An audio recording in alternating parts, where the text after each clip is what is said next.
Hi friends, welcome to English Study Point. Today in this lecture I am going to talk about another literary term that is epiphany. So let's start. When a person sees reality in a new light is known as epiphany. Epiphany का मतलब क्या होता है कि जब कोई individual अपनी एक रियलिटी को नए वे से एक्सपीरियंस करता है so that is called as epiphany. जैसे मैं आपको एग्जांपल देना चाहूँगी कि मेरी लाइफ में कोई इंसिडेंट हुआ एंड मैंने उस इंसिडेंट से मोरल लेसन लिया एंड उस मोरल लेसन को मैंने अपनी लाइफ में इम्प्लीमेंट किया एंड अपने बिहेवियर को ट्रांसफॉर्म किया. सो जो मैंने ट्रांसफॉर्मेशन किया मतलब किसी इंसिडेंट से मोरल लेसन लेकर so that is called as epiphany. Then it is a movement in the story where a character achieves realisation कि एक स्टोरी के अंदर ऐसा मूवमेंट जहाँ पर करेक्टर को जो है रियलाइज़ होने लग जाता है एंड उस रियलाइजेशन से वो अपनी बिहेवियर को ट्रांसफॉर्म करता है. After which events are seen through the prism of new light कि उसके बाद क्या होता है कि हम इवेंट्स को देखते हैं एक नए लाइट में. So that is called as epiphany. आगे मैं आपको एग्जाम्पल दूंगी ताकि आपको और अच्छे से क्लियर हो जाए.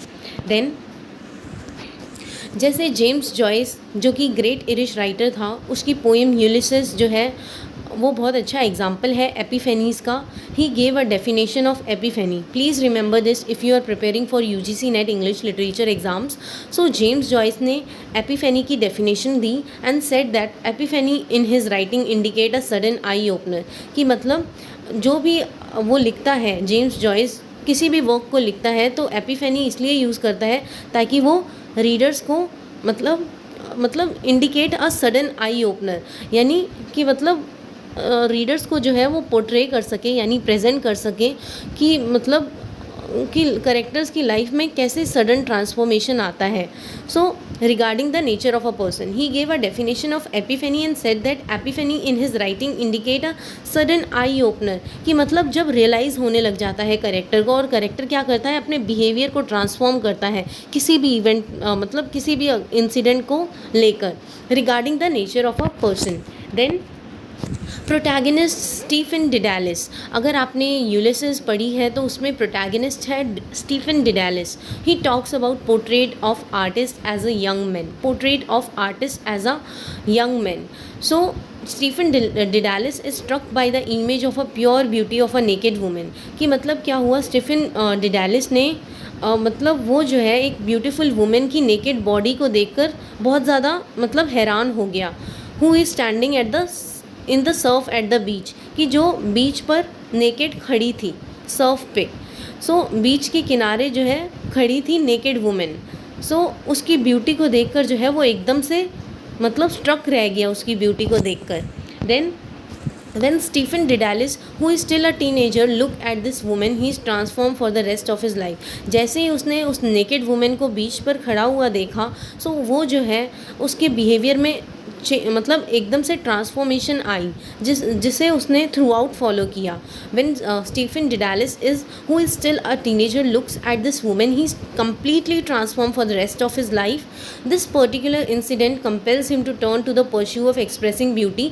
सो इस इंसिडेंट ने यानी नेकेड वुमेन की नेकेड बॉडी को देखकर मतलब इस इंसिडेंट ने जो है उसे कम्प्लीटली ट्रांसफॉर्म कर दिया and this particular incident compels him to turn to the pursuit of expressing beauty and वो जो है मतलब ब्यूटी को एक्सप्रेस करने लगा. and that movement Stephen Didalis decide that I am going to be a writer कि उस time जब उसने नेकेड वुमेन को देखा बीच पर खड़ी हुई नेकेड वुमेन को देखा तो उसने जो है उसके बिहेवियर में काफ़ी चेंज आया एंड उसने मतलब ये डिसाइड किया कि मैं राइटर बनूंगा एंड जिसमें अपनी राइटिंग्स में जो है ब्यूटी को एक्सप्रेस करूँगा. Then Epiphany is a movement in the story when the character achieves some realization and his life is changed forever. कि एपिफेनी क्या है एक तरह की मूवमेंट है जिसमें करेक्टर जो है कुछ ना कुछ रियलाइज़ कर लेता है जैसे स्टीफन डिडालिस का एक एग्जाम्पल है एंड उसकी लाइफ में जो है फॉरएवर चेंजेस आने लगते हैं. देन मैं आपको महात्मा गांधी की लाइफ का बहुत अच्छा एग्जाम्पल दूंगी जो कि बहुत अच्छा एग्जाम्पल है एपिफेनी का. Mahatma Gandhi was thrown out of a train in South Africa. He realize if I as an Indian is thrown out how am I justify it for my country. कि मतलब क्या हुआ था साउथ अफ्रीका में उन्हें जो है ट्रेन से बाहर निकाल दिया गया. सो फिर उन्होंने कहा कि अगर इन लोगों ने मेरे को बाहर निकाल दिया तो फिर मैं अगर अब मैं हार गया तो फिर मैं कभी कुछ कर ही नहीं पाऊँगा। तो फिर उन्होंने ये भी बोला कि मैं अपनी कंट्री को कैसे रिप्रेजेंट करूँगा अगर इन्होंने मेरे को मतलब ट्रेन से बाहर निकाला है। साउथ अफ्रीका में महात्मा गांधी को बाहर निकाल दिया था, तो उन्होंने जो है हार नहीं मानी। उन्होंने मतलब एकदम फर्म थे कि मैं अपनी कंट्री के लिए लड़ूंगा, मैं वापस जाऊंगा एंड अपनी कंट्री के लिए वापस लड़ूंगा। सो Mahatma Gandhi was thrown out of a train in South Africa. He realized, if I as an Indian is thrown out, how am I justified for my country? Then I need to go back and fight for my country.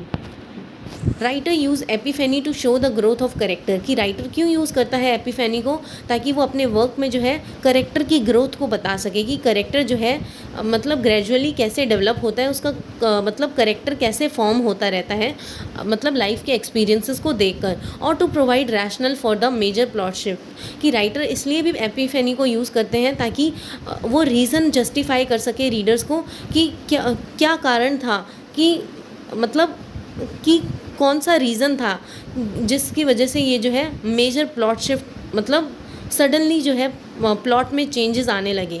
Then this situation taught me so much and now I am going to take a new turn in my life, कि epiphany का मतलब क्या होता है कि इस situation से मेरे को कुछ सीख मिली है एंड अब मैं जो है अपनी लाइफ में इसको मतलब फॉलो करूँगा, इम्प्लीमेंट करूँगा और अपने बिहेवियर को ट्रांसफॉर्म करूँगा and take a new turn in my life. Then friends, इसी के साथ ये लेक्चर एंड होता है। And friends, please don't forget to like, share, comment and subscribe. Thank you friends for listening.